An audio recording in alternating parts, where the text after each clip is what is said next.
اعوذ باللہ من الشیطان الرجیم بسم اللہ الرحمن الرحیم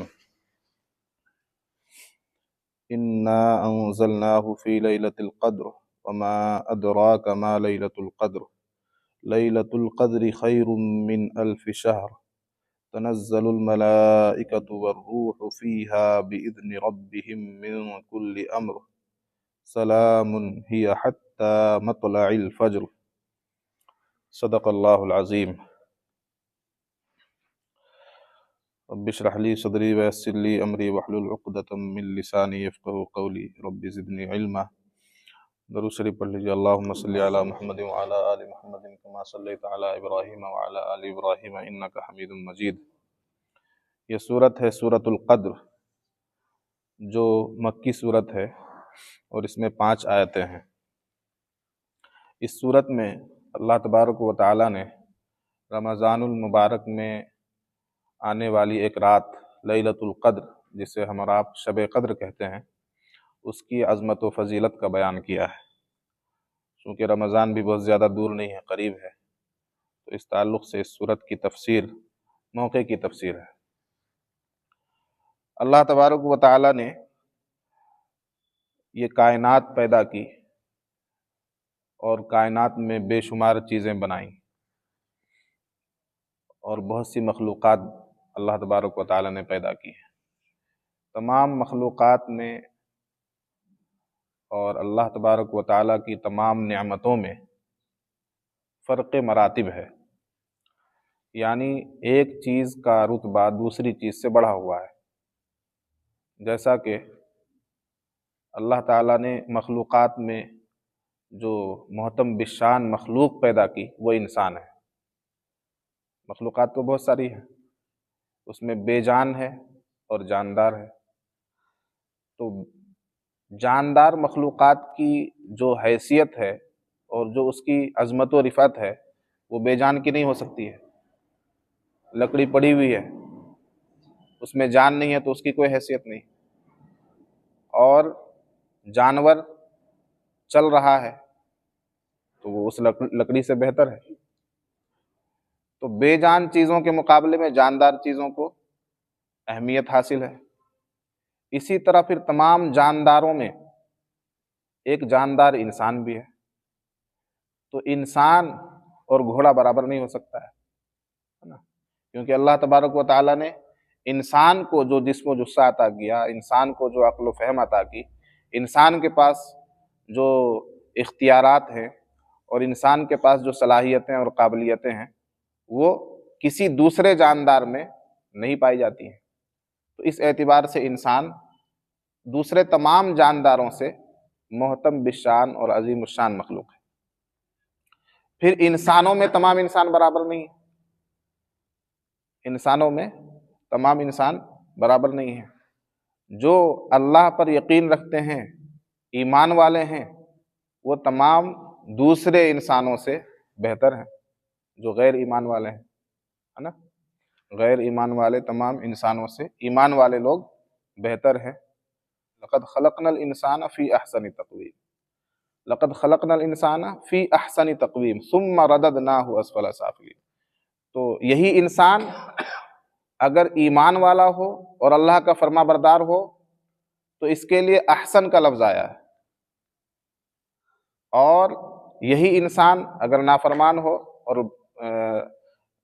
اللہ کو بھول جائے، اللہ کو فراموش کر دے، اللہ کا نافرمان بن جائے، تو اسفل سافلین میں اس کا شمار ہو جاتا ہے، یعنی نچلوں میں بھی نچلا، جانور سے بدتر بن جاتا ہے۔ تو فرق مراتب، میں کہہ رہا ہوں کہ اللہ تبارک و تعالیٰ نے تمام چیزوں میں فرق مراتب رکھا ہے، رتبوں کا فرق رکھا ہے۔